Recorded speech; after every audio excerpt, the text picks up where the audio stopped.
ജീവിച്ചിരിക്കുന്ന ഒരാളെ ശവശരീരം പോലെ കിടത്തി അലമുറയിട്ട് കരഞ്ഞ് കർമ്മങ്ങൾ നടത്തി ഒക്കെ ചെയ്യുന്നത് അങ്ങേയറ്റം അപരിഷ്കൃതമാണ്. CPM-ന്റെ വിവേകമുള്ള നേതാക്കന്മാർ ഈ പ്രവൃത്തിയെ തള്ളിപ്പറയണം. ഒരു കാര്യം നിങ്ങൾ ചോദിക്കാത്തൊരു കാര്യം കൂടി പറയുകയാണ്. ഇന്ന് രാവിലെ പത്രം കണ്ടപ്പോൾ ഞാനതിന്റെ വാർത്തകൾ വായിച്ചു.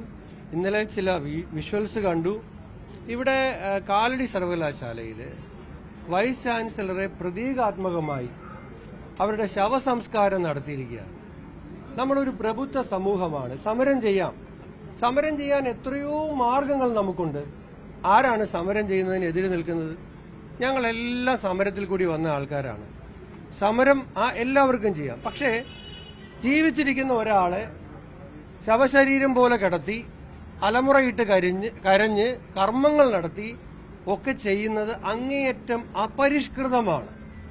കേരളത്തിന്റെ സാംസ്കാരിക സമൂഹത്തിന് നാണക്കേടാണ്, അപമാനമാണ്. ഇത് മാർക്സിസ്റ്റ് പാർട്ടി CPM-ന്റെ വിവേകമുള്ള നേതാക്കന്മാർ ഈ പ്രവൃത്തിയെ തള്ളിപ്പറയണം. അതിന് കാരണക്കാരായവർക്കെതിരെ നടപടിയെടുക്കണമെന്നാണ് എന്റെ അഭിപ്രായം. വളരെ നമുക്ക് വേദനയുണ്ടാക്കുന്ന ഒരു കാര്യമാണ്. ഓക്കെ, നിങ്ങൾക്ക് VC-യോട് വിയോജിക്കാം, മുഖ്യമന്ത്രിയോട് വിയോജിക്കാം, അല്ലെങ്കിൽ ഭരണപക്ഷത്തുള്ളവർക്ക് പ്രതിപക്ഷ നേതാവിനോട് വിയോജിക്കാം. അതിനൊക്കെയുള്ള ജനാധിപത്യ സ്വാതന്ത്ര്യം നമ്മുടെ നാട്ടിലുണ്ട്. പക്ഷേ ഒരു ജീവനുള്ള വൈസ് ചാൻസലറെ ശവമായിട്ട് കിടത്തി പ്രതീകാത്മകമായി ശവസംസ്കാരം നടത്തുക എന്നൊക്കെ പറഞ്ഞത് അങ്ങേയറ്റം അപരിഷ്കൃതമാണ്, ഹീനമാണ്, നിന്ദ്യമാണ്. സാംസ്കാരിക കേരളത്തിന് ഒരിക്കലും യോജിക്കാൻ കഴിയാത്തൊരു കാര്യമാണ്.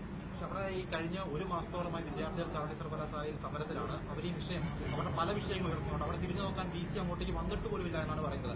ഒരു മാസത്തിന് ശേഷമാണ് ഇപ്പോൾ VC അവിടെ എത്തുന്നത്. ഈ VC-ക്ക് അധിക ചുമതല നൽകിയത് മൂലം ഒരു ഗുരുതര പ്രതിസന്ധി കാലടി സർവകലാശാലയിലുണ്ട്. അപ്പോൾ അത് പരിഹരിക്കാൻ സർക്കാരിന്റെ ഭാഗത്തുനിന്ന് ഉന്നത വിദ്യാഭ്യാസ വകുപ്പിന്റെ ഭാഗത്തുനിന്ന് ഒരു ഇടപെടൽ ഉണ്ടാകുന്നില്ലെന്നാണ് അവരുടെ ആരോപണം. അത് പൊറുതിമുട്ടി സമരം ചെയ്തു എന്നതാണ് അവരുടെ നിലപാട്. അല്ല, ഞാൻ KSU പ്രസിഡന്റ് ആയിരുന്ന ഒരാളല്ലേ.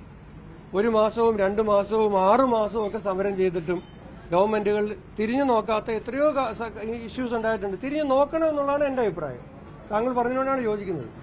ഉണ്ടായിട്ടുണ്ട്, കേരളത്തിൽ പലപ്പോഴും ഉണ്ടായിട്ടുണ്ട്. ഇവിടെ ആശാ പ്രവർത്തകർ സമരം ചെയ്തപ്പോ അവരെ തിരിഞ്ഞു നോക്കിയില്ലെന്ന് മാത്രമല്ല, അവർ പാട്ടവർഗികളാണ് എന്ന് പറഞ്ഞ് അധിക്ഷേപിക്കുകയും കൂടെ ചെയ്തിട്ടുണ്ടല്ലോ. പാട്ടവർഗികളുടെ സമരമാണെന്നല്ലേ ഉന്നതരായ ആൾക്കാർ പറഞ്ഞത്. സമരം ചെയ്യുന്നവരെ കേൾക്കണം എന്ന അഭിപ്രായത്തോട് യോജിക്കുകയാണ്. ഞാൻ പ്രാഥമികമായി മനസ്സിലാക്കിയത് അവിടുത്തെ ജനറൽ ഇഷ്യൂസുമായി ബന്ധപ്പെട്ട് മുഴുവൻ സംഘടനാ നേതാക്കന്മാരുടെ യോഗം വിളിച്ചു ചേർക്കാമെന്ന് VC പറഞ്ഞപ്പോൾ പറ്റില്ല, അങ്ങനെ എല്ലാവരെയും ചേർത്തുള്ള ഒരു മീറ്റിംഗിൽ നമ്മൾ തയ്യാറല്ല എന്ന് സമരം ചെയ്യുന്നവർ ആവശ്യപ്പെട്ടു എന്നാണ് പറഞ്ഞത്. അതിന്റെ പേരിലാണ് ചർച്ച നീണ്ടുപോയെന്നാണ്. ഇനി ഇത് ചെയ്തെങ്കിൽ പോലും സമരം ചെയ്യുന്നവരുടെ ആവശ്യത്തെ ഈ രൂപത്തിലുള്ള സമരമല്ല, അവിടെ വേറെ സമരം നടന്നിട്ടുണ്ടാവുമല്ലോ, കേൾക്കും, ഈ ഗവൺമെന്റ് കേൾക്കും, ഗവൺമെന്റിന്റെ സംവിധാനം കേൾക്കും. പക്ഷെ അതിന് ഇതല്ല മാർഗം. തിയേറ്റർ ഡിപ്പാർട്ട്മെന്റിലെ പ്രവർത്തിക്കാത്ത 3 സ്പോട്ട് ലൈറ്റുകൾക്ക് നീക്കി വെച്ച ദൃശ്യങ്ങളാണ് കാണുന്നതാണ് അവർ പുതിയതായിട്ട് അറിയിച്ചിട്ടുള്ളത്. പത്രത്തിലെ ഫോട്ടോ ഇന്ന് വന്ന തിയേറ്റർ ഡിപ്പാർട്ട്മെന്റ് കുറെ കാലമായി അവിടെ വെട്ടമില്ല, ലൈറ്റില്ല. അപ്പോൾ അതിന്റെ ബാക്കി എടുത്തുകൊണ്ടുവന്ന് അതിന്റെ മുകളിലാണ് നീക്കി വെച്ചതെന്നാണ് അവർ പറയുന്നത്. അല്ലല്ല, അവർക്ക് അത്രയെങ്കിലും തോന്നിയിട്ടുണ്ടെങ്കിൽ നല്ലതാ. അവർ തള്ളി പറയുന്നുണ്ടെങ്കിൽ തള്ളി പറയട്ടെ.